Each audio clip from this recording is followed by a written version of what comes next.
Hello everybody, it's your baby boomer Kitty Lane from the Peninsula in Virginia, once again with another Create and Relate. I said I was going to remember names, and I'm old, y'all, but I have 2 new subscribers, and I want to thank you all so much. I'm getting much closer to my goal. Yay! Go kitty, go kitty, go kitty. So, those of you who know me know that I've been talking a lot about being an advocate for yourself when it comes to your healthcare needs. So in that, or with that being said, I happened across a channel today, The Patriot Nurse. And this lady is an active nurse, and her video was 10 things you must know before your next hospital visit. 10 things you must know before your next hospital visit. Some of these I have already said. I've been preaching it, but the first thing, assume incompetency. Don't assume that these healthcare providers are dumb. No. But assume that they're short-staffed. Assume that they don't have what they need. Assume that they've been working super long hours.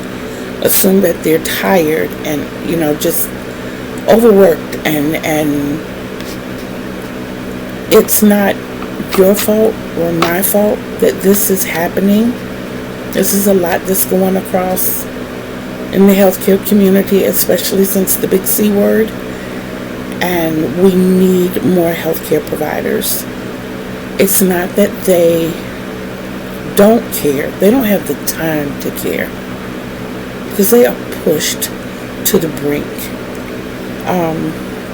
Now sometimes there are those road providers, especially the ones that were hired after the big C word. I find a lot of them to be, especially in the emergency rooms, to be non-caring. They're just there for the paycheck, and they treat you bad. Number 2, it's a list of 10. I'll go over them again, and I'll try to remember to, what I'll do is list The Patriot Nurse and the title of the video. I'm still learning how to get links and all that good stuff. I'm still learning, y'all. But if I tell you who it is and what the name of the video is, I know that you can find it that way. But number 2 is, if your family member is hospitalized, don't leave them alone. Do not leave your family members alone. If they go in for surgery and they come out and they're in the recovery room, be there with them. Be there for them. If there's something that they need, or something that they were supposed to get and they're asleep or incapable, you have to be their advocate. You have to be the one to say, hey, I know you're busy, but Mom was supposed to get her meds like 20 minutes ago, and don't be nasty. You generally get back what you give out. I'm sure you know the old saying, treat people the way you want to be treated. It doesn't always come back to you as positively as you put it out, but you can't be held accountable for any negativity if you don't put any negativity out there. Remember that. Number 3, you have to be concise. Like I said, care providers nowadays don't have the time to talk to you. They don't have the time to listen to you. This is something that I've had to learn. I am a baby boomer, and you'll hear her in this video reference us, because we came up in an era where we are very descriptive and we're long-winded. But I had to learn to go in with a list and read from that list. If I needed to explain anything, I had to put bullet points, and I had to stick to what I wrote down and not go off the beaten trail like I do when I talk to y'all. Who, me? Different setting, y'all. Okay. Number 4. Document everything. I told you that one. Write everything down. Name, position, date and time, and what was promised to you. If you're in the hospital and they told you they'll be back in 2 hours to get your vitals, and 2.5 hours later, no one has shown up, and you keep all of this for a reason. If anything, it goes, I don't like the way I'm saying what I'm saying, but I got to put it out there. If anything goes wrong, you're going to need names, you're going to need dates, you're going to need what was done, what was said, what they promised, what time this happened. Back in September 25th to be exact, I went to the emergency room of the hospital that's 2 minutes, literally driving, it's 2 minutes away.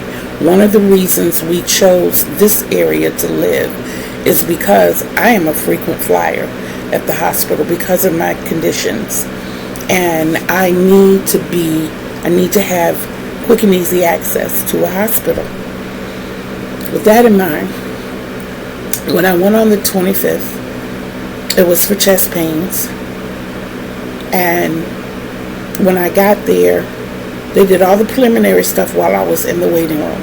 Called me, except registration. Well, they did do that, but it was last. They called me to the back and got an x-ray, sent me back out to the waiting room.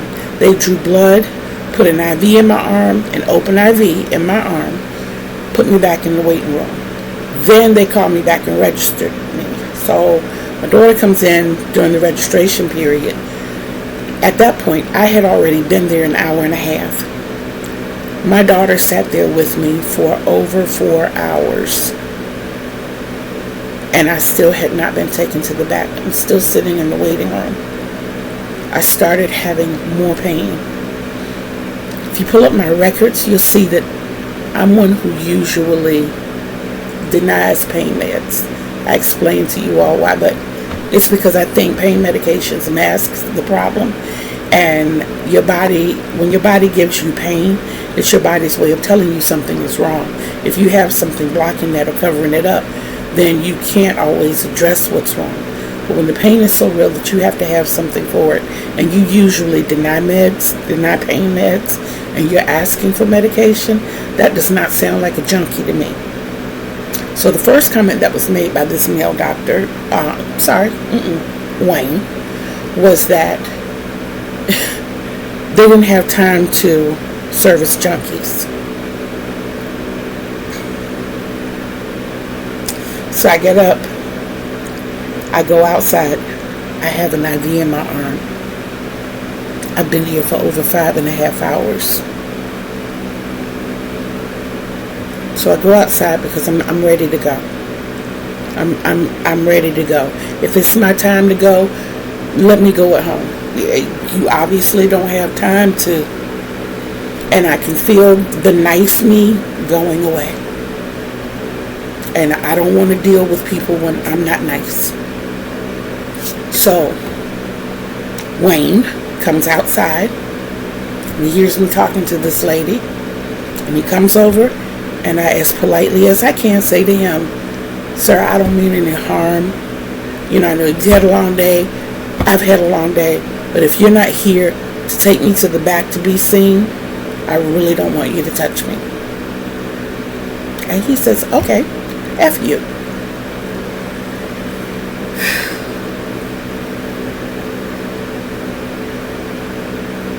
My daughter pulls around in the truck.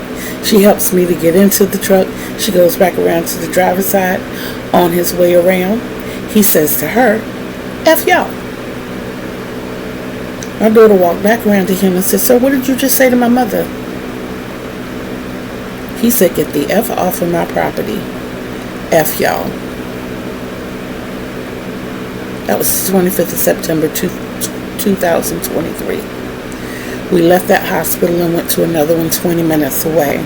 I ended up leaving that one too. They were packed as well, and I was in no mood to be sitting and waiting. My philosophy was still the same.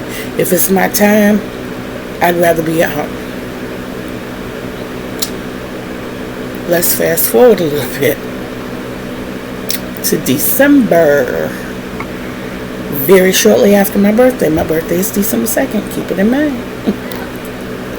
So I think this was December 6th, if I'm not mistaken. I had stumped my toe on the 5th of December.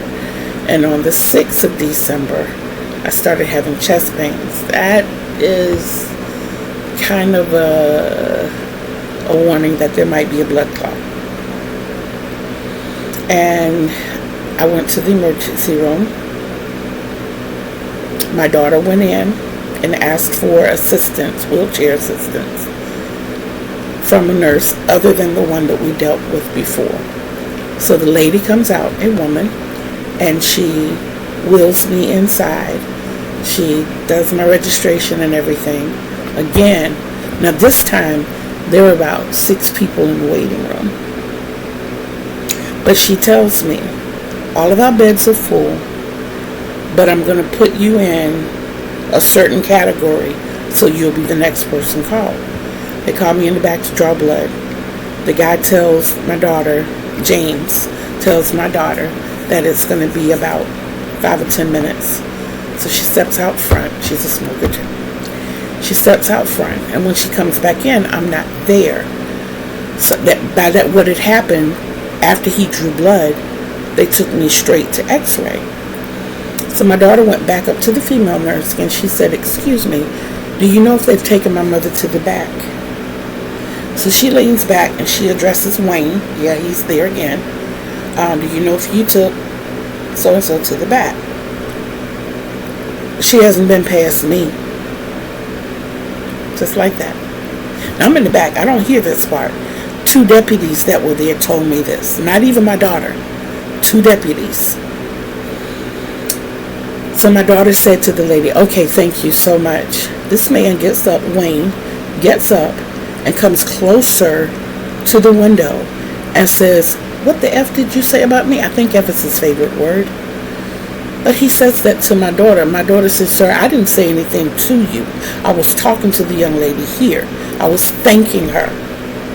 And he said, "Oh, I thought the F not," and said something else smart, which nobody would tell me. My daughter snapped. As she should have. I mean, if I were in her position, I probably would have too. She did not get physical or anything, but she said what was on her mind.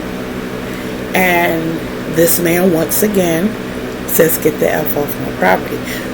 That particular time, we were not the only people he said that to. There was another situation where a man was told that in the lobby in front of everybody by Wayne. Now, the problem is racism.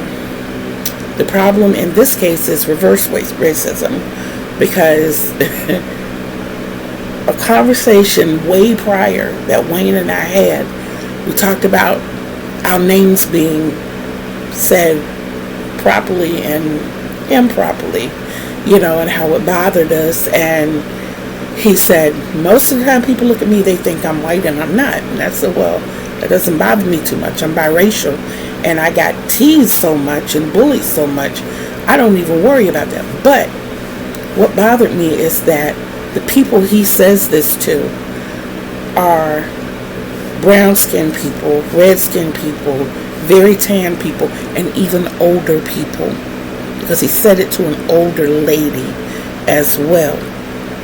It's commonplace for him, I assume, Both times the issues were reported to the patient advocate at the hospital, and nothing was done.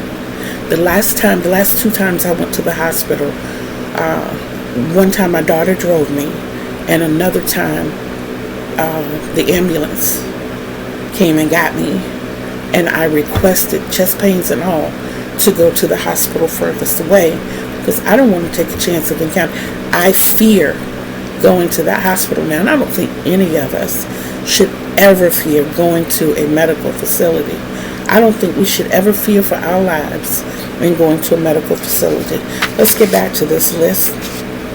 But I said, document everything. Lawyers in this area are afraid to touch it. I've talked to several, and they are afraid to touch it because this hospital is under a big company, and they fear, getting chopped up. They feel like it'll be useless. And I tell them, it's not about the money. It's about the exposure. It's about the retraining. It's about if you're burnout, you need to take time off. That's what it's about for me. But don't dismiss me because you're afraid. Now I don't have any trust in lawyers. I don't. You're afraid to tackle a situation from a potential client who's not in it for the money.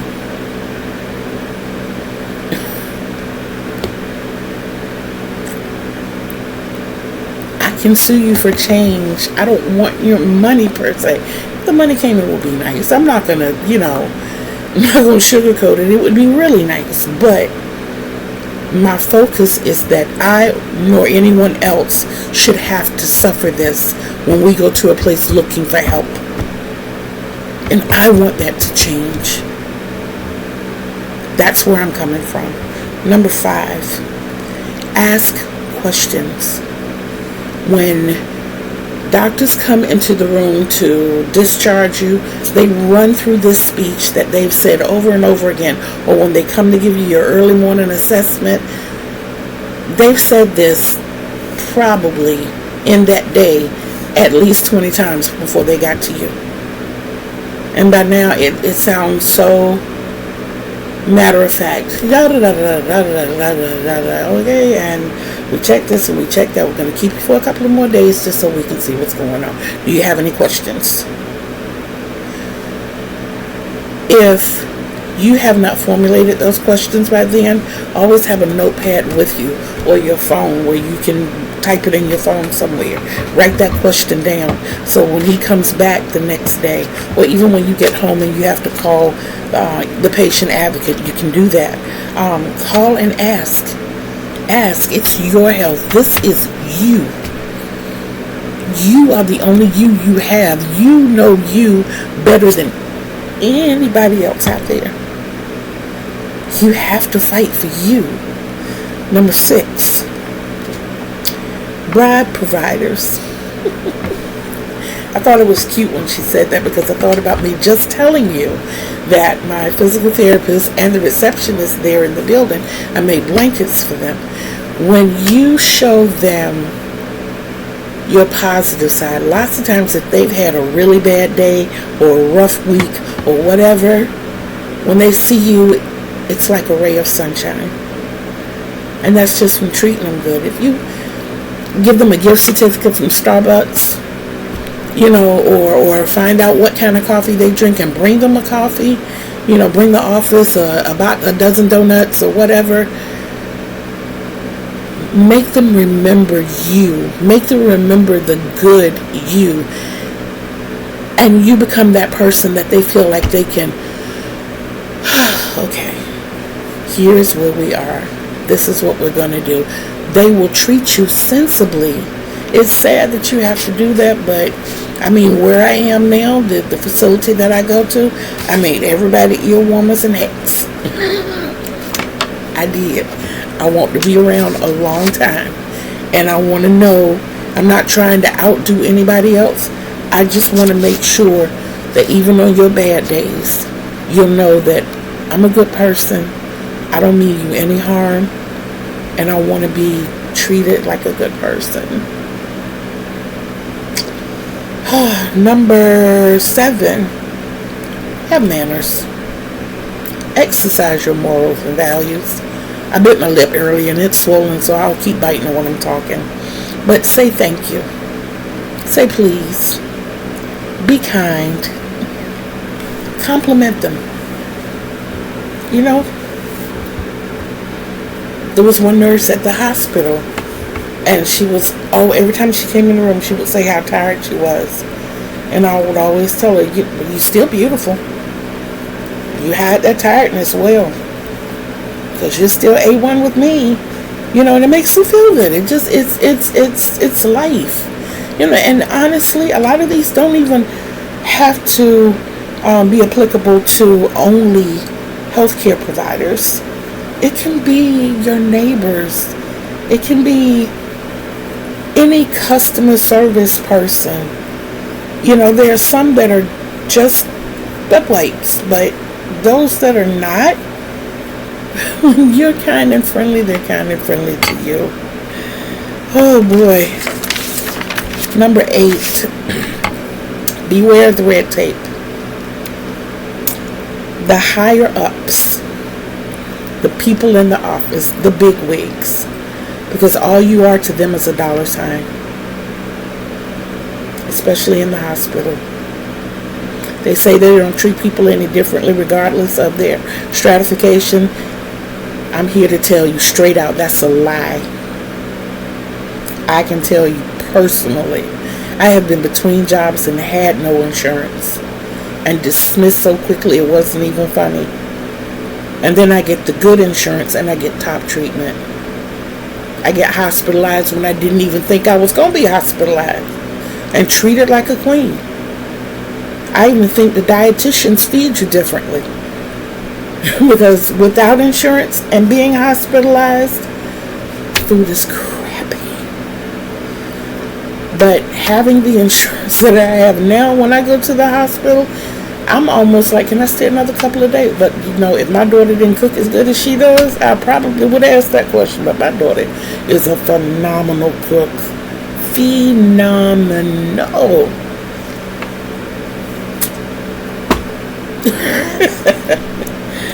Number 9.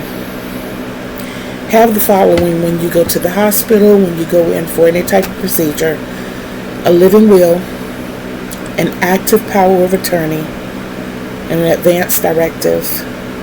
Have those things so that if anything happens, everything will go according to plan. If you have a do not resuscitate in order, if you have, you know, if for any reason, say you slip into a coma and they have to put you on life support, know how long you want to be on it, or if you even want to be on it, or, you know, if it's as long as it takes, you know, whatever.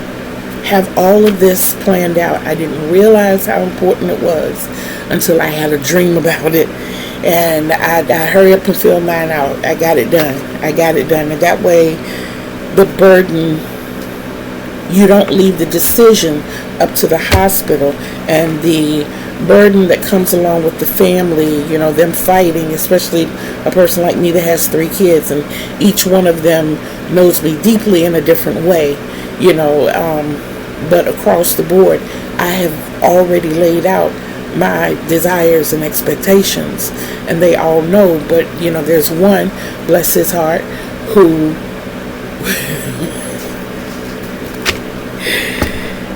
he's just as much of a realist as I am. And he will say, no, Mama said, don't do this to her. Don't do it to yourself. And my baby girl would be, she would try to stick to it, but she would be emotional. My oldest would be emotional, and she would be the one to want to hold on forever. You know, my thing is, don't waste your time on dead grass. That's just how I feel about it. You got a bunch of weeds in your yard, and they've been burned up by the sun, and, you know, they did what they came here to do. They let them go. But that's me. Number 9, pack comfy clothes and comfy items if you're going for a stay. I have an overnight bag that I keep packed for this. Well, at the time that I first packed it, I did a lot of traveling. But then as my health started to get like it was getting, I make sure I keep it packed for a stay at the hospital. I have 2 bras, 4 pair of underwear, straight off the top. I have my deodorant, my own toothbrush, my own toothpaste, mouthwash, my Smell Good, which is usually an essential oil. I have my razor to shave. I'm trying to think of everything I have in there. My coconut oil. You know I have my coconut oil. You know my coconut oil. I have a phone charger in there. I have a pair of skid resistant socks. I switch my nightgowns out. I don't even think I have one in there right now. Gotta put one in there though, because those hospital gowns don't cover you. And I always have a heart monitor attached to me, and I want to be comfortable at least, being that I have it. I make sure I put an inhaler in there. They don't always remember to bring you an inhaler. And if I don't have to call them to my room, I don't want to. If I'm having an asthma attack, I don't want to wait for them to get there. So my inhaler, I try to leave all my jewelry at home. Even those things that I normally don't take off. I don't stay in the hospital. I try to leave them at home. I also have yarn needles. I have yarn needles, crochet hooks, scissors, tape measure. I have everything I need to at least get a project started. And then I usually put that bag inside of my crochet bag that has the bigger project in it. I do. Because if I got to sit there and look at TV all day, look at TV and sleep, then in between I'm going to be crocheting. I am going to be crocheting. I also make sure that I have a notepad and a pen. I always had 2 ink pens and a pencil. Just so that I can jot down notes if I need to. Keep in mind that I am a writer and a poet, so when those thoughts come to mind, I need to be able to write them down. But yeah, those are the types of things that I do. I don't carry any extra medication. I don't carry any medication with me. And the reason I don't is because they're not going to give it to you or permit you to take what you take at home, even though it's prescribed. They're going to give you their own. If they crack open a bottle of ibuprofen, you're going to get charged for that whole bottle, unless you go back and dispute it. And you can do that. You can go back and dispute your bill. Look, I was only here for 3 days. This many people came into my room. They used gloves. Then. Why am I paying for a whole box of gloves? The whole while I was here, I had a headache one time. They gave me 2 aspirin. Why am I paying for a whole bottle of aspirin? You mean to tell me that whole bottle of aspirin costs $100? I can go to Dollar General and get a whole bottle of aspirin for $2. We're gonna do something about this. You have to be your own advocate. Number 10. Oh, I did say that. I said number 10.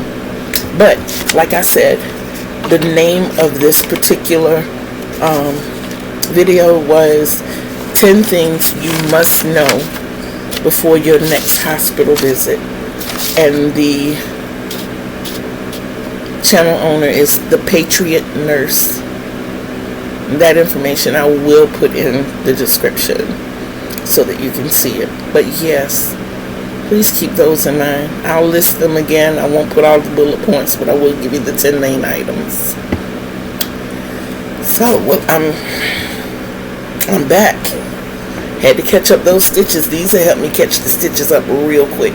I mean, because even after this, I have 4 times 13 is 52. I still have 52 rows to go. So, I got a long, long way to go. And I was thinking about bordering it. But I don't think these edges look bad. I don't think they look bad at all.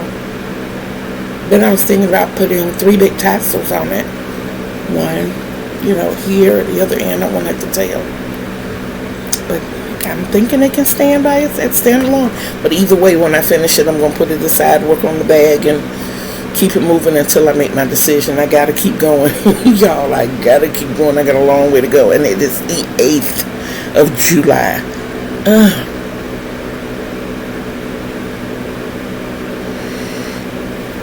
I only have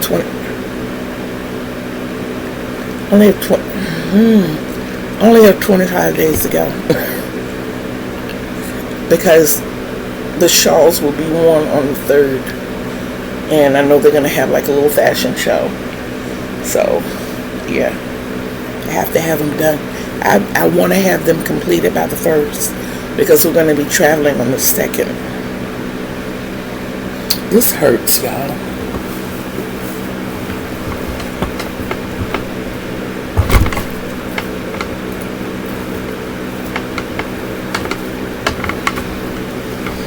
I thought I had 2 bottles of water under there. I only had 1. That means I gotta get up and go get me another bottle of water. Or maybe not. No, I'm not.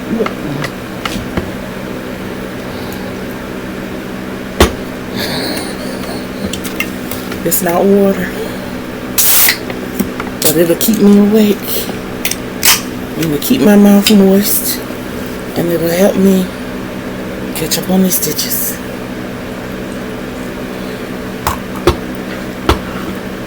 But yes, definitely keep those in mind. Please, please, please. And again, I was given someone to contact, and I let her know in the room because she was there. If you know anybody who's looking for a pattern tester, please, I will be available after August 4th to test patterns. I'm really, really, really, really, really wanting to do that. I love the challenge, for one. I do. And I like new and exciting things. I do. I can't get up and out like I want to. I'm a very adventurous person. I'm used to like swimming and bowling, camping, going for walks, going out dancing, traveling. I'm used to all of this, and I'm restricted to here now. So my mind has not stopped going, and I need things to do. I'm still writing, and I'm still crocheting, and I desperately want to be a pattern tester. So, with that being said, and it is shortly after 8 o'clock, I'm getting ready to get back on this after I close my blinds and my curtains and do some more sip with the Red Bull. And this is tropical. I like the tropical and the peach. I love the peach. I absolutely love the peach.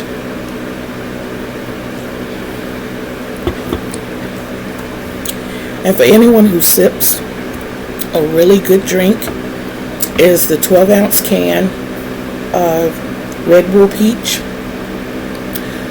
mixed with 2 shots of Bacardi Gold. It's subtle. It's not, the alcohol does not overpower the drink. And it depends on your tolerance level, but for me, a person who rarely drinks now, I mean rarely, it's just like, it's comfortable, it's soothing, it's relaxing without putting you to sleep. Yeah, I think that's the best way to put it. It's a good social drink. So yeah, that's cool. And I have more. I have a cocktail blend that I created, which I'm only going to tell you this recipe. I'm not going to write it down anywhere. Catch it if you can. It is a shot of pineapple juice, a shot of pink grapefruit juice, a shot of orange juice, a shot of cranberry juice, a shot of Fireball, a shot of Bacardi Gold, and it's called Girl on Fire. The Fireball makes it kind of spicy going down, but all the fruit blended in with it, and to really make it good, create that. Say if you're having 10 people, then of course it's 10 times everything. Cut you up some fresh fruit like watermelon. The melons are really good. The melons are so good. The cantaloupe, the honeydew, the watermelon, papaya is good as well. Mangoes are good, but if you cut those up and just soak it in that mix, in that cocktail mix for at least 4 hours, and then serve it, with a ladle, yo.